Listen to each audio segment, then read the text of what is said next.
أكيد كلنا عارفين أكلة كفتة داود باشا، لكن أنا متأكدة إن مش كلنا يعرف إيه السبب ورا المسمى الأكلة دي بكفتة داود باشا.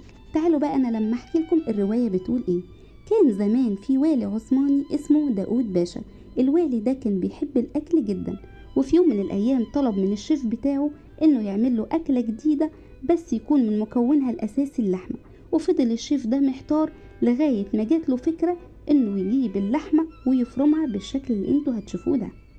وبعد ما فرم اللحمة بالشكل ده هينزل ببصلاية مبشورة وبهارات. والبهارات هتبقى عبارة عن ايه؟ عبارة عن ملح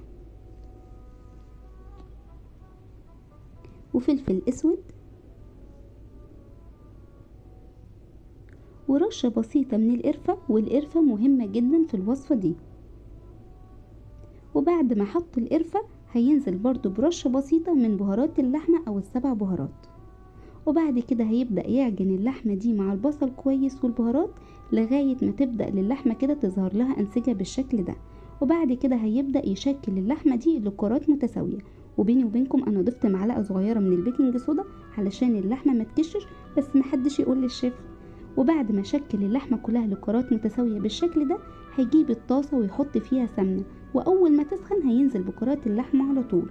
وطبعا هيسيبها علشان خاطر تاخد لون في السمنة الجامدة دي. ولغاية ما كرات اللحمة دي ما تبدأ تاخد لون هيجيب حلة يحطها على النار وهينزل بمعلقة كبيرة من السمنة، وأول ما تسخن هينزل ببصلاية مبشورة مع توم مفروم، وبعد كده يشوحهم مع بعض لغاية ما يدبلوا ويبدأ لونهم يصفر. وبعد كده على طول هينزل بعصير الطماطم ومعلقة كبيرة من معجون الطماطم. وبعد كده هينزل بالبهارات. البهارات عبارة عن ايه؟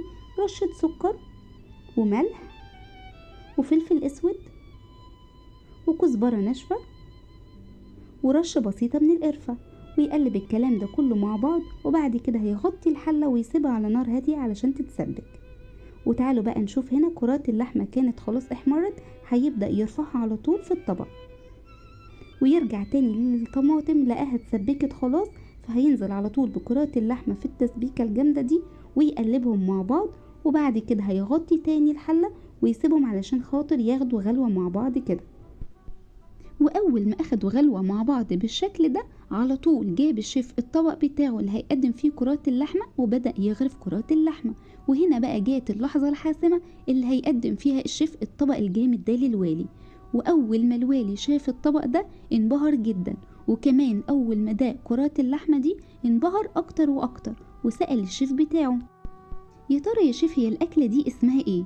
رد الشيف على الوالي وقال له: يا باشا الأكلة دي أنا اللي اخترعتها وملهاش اسم. فرد الوالي بقى على الشيف وقال له: خلاص أنا قررت إن الأكلة دي يبقى اسمها كفتة داود باشا. ومن هنا بقى جاء المسمى للأكلة دي وبقت اسمها كفتة داود باشا. وفعلا هي وصفة خطيرة، وتسلم ايدين الشيف اللي اخترع الوصفة الجامدة دي.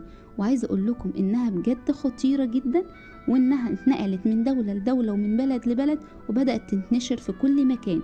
واحنا هنا في مصر بنقدمها جنب رز ابيض او رز بالشعرية، يعني في كل حالاتها خطيرة. ودي كانت وصفة النهاردة.